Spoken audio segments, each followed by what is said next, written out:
Gatekeeping has become a big thing within the entertainment industry because longstanding fans of something are usually worried that people on the outside wanting to have access to it are just looking to co-opt and change it into something that the fans no longer recognize. At least those fears are circulating around in regards to Universal's Halloween Horror Nights, because the company announced they're going to be selling lanyards to their annual event that warns the scare actors working in the parks not to scare those particular guests, which seems kind of strange, going to a haunted event and expecting not to be scared. But before we get into all this, if you're new to the channel here, make sure you hit that subscribe button. If you can, leave a comment and hit the like button too, because it helps out with the channel.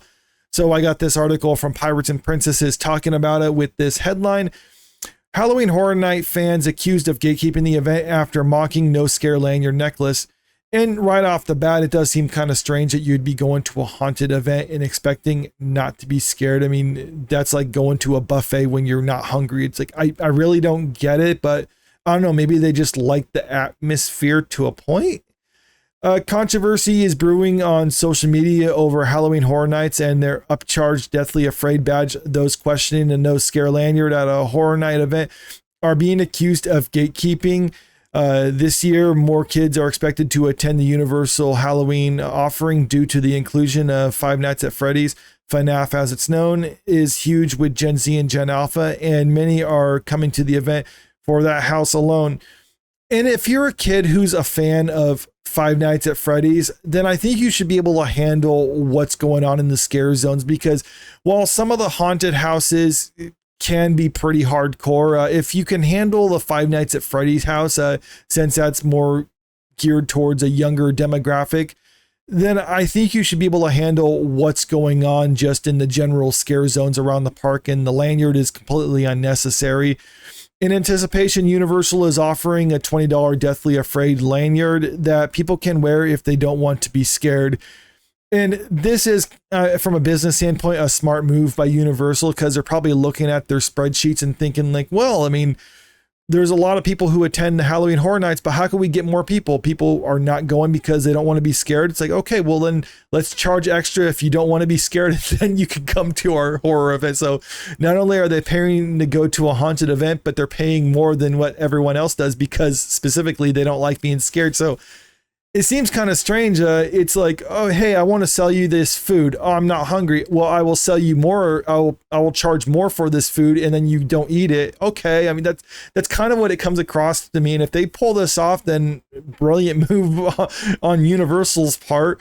The lanyard indicates to scare actors that you do not want to be scared at the event in the scare zones. However, they do not work inside the houses, and I think that's kind of an important distinction here. In response, some people have commented that the event overall can be scary, and even if you don't want a jump scare, being frightened is unavoidable. Perhaps people who are frightened should avoid attending an event specifically designed to frighten them. And yeah, I mean, if this isn't your thing, it's not your thing. Not everything has to cater to you.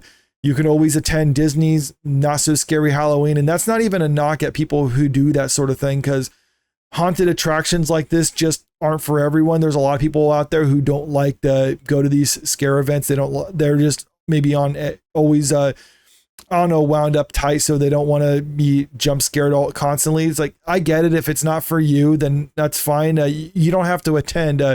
What I worry about when it comes to this sort of thing is them changing it too much and watering it down in order to try to accommodate more guests, which ultimately could ruin the experience for everyone else who just wants the traditional haunted event. Because like it says here, that they're being scared is unavoidable just because of the atmosphere and what's going on. Like, take for instance, you're wearing one of those lanyards, you don't want to be scared, but you're with a group of people and everyone else isn't wearing those lanyards. Does that mean the scare actors are not allowed to interact with those other people with you?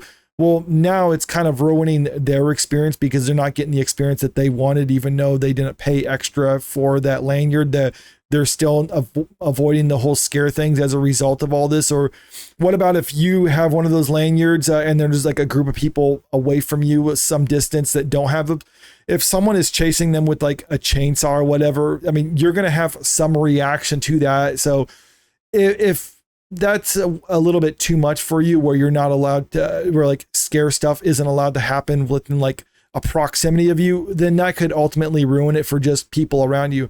Now, one argument I have heard for this, because my wife does not like attending haunted events, and she would even say, like, I just don't want to go to this because it's just not for me, and that's fine. But she did say, like, well, I do like going on rides, and sometimes there's some rides opened during this time frame while this is going on, and they're pretty much walk-ons while everyone else is going through the houses. So she's saying, like, I would consider getting one of these lanyards just so I'm not being bothered while I can just go around and enjoy rides while you enjoy going through the haunted houses and stuff like that. So if that's the arrangement that they're wanting to make with this, I think that's okay. But like I said, there's just kind of a slippery slope to this sort of thing that has ramifications that could ruin it for people who are longstanding fans of this event. It's also true that if someone wants to pay for a no scare necklace to feel more comfortable, it isn't changing the experience for others. I'm sure Universal will make a lot of money on these lanyards. Any extra tickets they will sell. All this discussion has led to accusations of gatekeeping, Halloween Horror Nights, and then there's a lot of reactions on social media. Some people saying it's gatekeeping, some people saying it's necessary. I believe gatekeeping your fandoms is a necessary thing because, like I said at the start of the video, you don't want people on the outside who are never fans of it to begin with to come in and to try to co-opt it and change it into something that you don't like. Now, gatekeeping, like most things, can go a little bit too far where some people on the inside just don't want anyone from the outside coming in whatsoever. But I think it's actually important to keep fan bases open. But if people are trying to change it, that's when you kind of have to draw the line. You basically say you could come in, take it for what it is. If you want to change anything, then maybe you should already leave because this just isn't something for you. If you don't like Halloween Horror Nights being too scary, like I said, there's always Mickey's Not So Scary Halloween. If you want something different from that, then create your own thing, but don't try to change something that people already love. I don't understand why some people would pay for tickets to an event they can't participate in. It's only the scare zone areas where you will be left alone, but you are still surrounded by the same costume characters. At the same time, if someone wants to go and pay for no scares and not go into the houses, that is their choice. And I think that is the whole thing with this. If that's what you're going to do, like what my wife wants to do, she just wants to enjoy rides and not be harassed by the scare actors or anything like that, then that's okay. But I can see this kind of snowballing down the road where people were like, oh, well, there was still scary stuff going on, even though I had the no scare lanyard. Can you change it? So then they make it like, okay, we're no longer going to have the scare zones. We're only going to have the scare stuff happening within the houses themselves. People who want to show up, they can show up and enjoy everything else going on, the food, go on rides, but you're just going to avoid the haunted houses. And then later on down the road, people are like, well, I want to see what's inside the haunted houses. Can you have the no scare lanyards for the haunted houses so for people who want to go through them and experience just how they're set up and everything like that, but not actually be scared while going through it? And they're like, okay, fine, we're going to do that. Then later on, they're like, oh, well, it was still a little bit too scary. And then they're like, okay, well, we have to tone down everything within the haunted houses in order to try to accommodate these people. It's like, you get what I mean, how this can act. And that's where gatekeeping is important, to try to keep these people out. I think if it is just people who want to just kind of experience everything else going on there without going through the houses, then this is okay. I don't think you need a lanyard for that, but I think that's fine. But if it's trying to go a little bit too far in order to try to appeal to a more general audience who doesn't necessarily like these haunted events, then there are negative ramifications as a result of all this. But let me know what you think about this in the comment section below. And also, if you haven't already, make sure you hit that subscribe button. And if you can, leave a comment, hit the like button, share the video out there because it really helps out with the channel. Thank you.